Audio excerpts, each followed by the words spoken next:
সুধানগর বেড়া নির্বাচনী এলাকার জননেতা শেখ আব্দুর রৌফের যে অন্যায়ভাবে বহিষ্কার করা হয়েছে সেটা প্রত্যাহারের দাবিতে গণমিছিল। ওনাকে অন্যায়ভাবে যে বহিষ্কার করা হয়েছে এই বহিষ্কার আদেশ প্রত্যাহারের জন্য আমি বেগম খালেদা জিয়া, তারেক রহমান সহ মির্জা ফখরুল ইসলাম আলমগীর এবং যুগ্ম মহাসচিব রুহুল কবির রিজভী সহ পাবনা জেলা নেতৃবৃন্দ আছে, আমি ওনাদের কাছে বিনীত আবেদন করি শেখ আব্দুর রৌফ ভাইকে বিনা তদন্তে বিনা নোটিশে দল থেকে বহিষ্কৃত করা হয়েছে। এর ক্ষোভে আজকে ছাত্র পড়ার টেবিল থেকে, মা তার গৃহস্থলের কাছ থেকে, কর্মচারী তার অফিস থেকে, শিক্ষক তার ক্লাস থেকে আজকে মাঠে নেমে আসছে। আমি জনাব তারেক রহমান সাহেবকে বিনয়ের সাথে বলবো, আপনি আগামী দেশ নায়ক, দেশের প্রধান দায়িত্ব পালন করবেন। আপনি আপনার দেশে, আমরা আপনার দেশের সুনাগরিক, আমাদের দুঃখ, আমাদের ব্যথা, আমাদের কি চাও আপনি দেখা উচিত। আমি এই সুধানগরে যুবদলের রাজনীতি শুরু করে আমি দেখেছি এই শেখ আব্দুর রৌফ তাঁতিবন্ধু ইউনিয়নের বারবার সফল নির্বাচিত চেয়ারম্যান হয়েছেন। তার জনপ্রিয়তা আসলেই আকাশচুম্বী।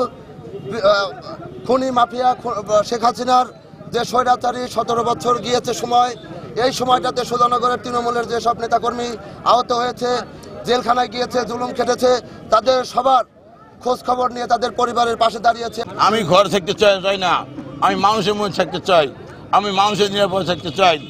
আপনাদের মাধ্যমে আমি এসপি মহোদয়কে বলবো, আপনি ওসিকে বলেন সে কেন আমাকে সহায়তা করে না। আমি কৃষিবিদ হাসান নামের তুহিনের অনুসারে বিদায় আমাকে দল থেকে বহিষ্কার করা হয়েছে। আমি ছাত্রদলের মোট 4টা কমিটি ছিলাম। সর্বশেষ 1996 সালে উপজেলা ছাত্রদলের নির্বাচনের মাধ্যমে এই 1979 সালের 1 জানুয়ারি ছাত্রদলের জন্ম হওয়ার পরে প্রথম সুধানগর উপজেলার কাউন্সিল হয়েছে। সেই কাউন্সিলে আমি ছাত্রদলের সাধারণ সম্পাদক নির্বাচিত হই।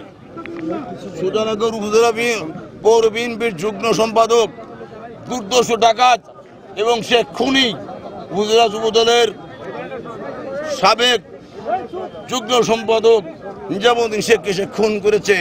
তার বিরুদ্ধে কেউ সাক্ষী দিয়ে সাহস পায় নাই এবং তার ভাইস্তি লেবু এবং মানিক খা আপনার কলেজ ছাত্র দলের সভাপতি, তারা বিভিন্নভাবে মানুষের চাঁদাবাজি, লুটপাট, ধর্ষণ, ইয়াবা ব্যবসা, গাঁজা ব্যবসায় এমন করে খারাপ কাজ নেই তারা করে না। রক্ত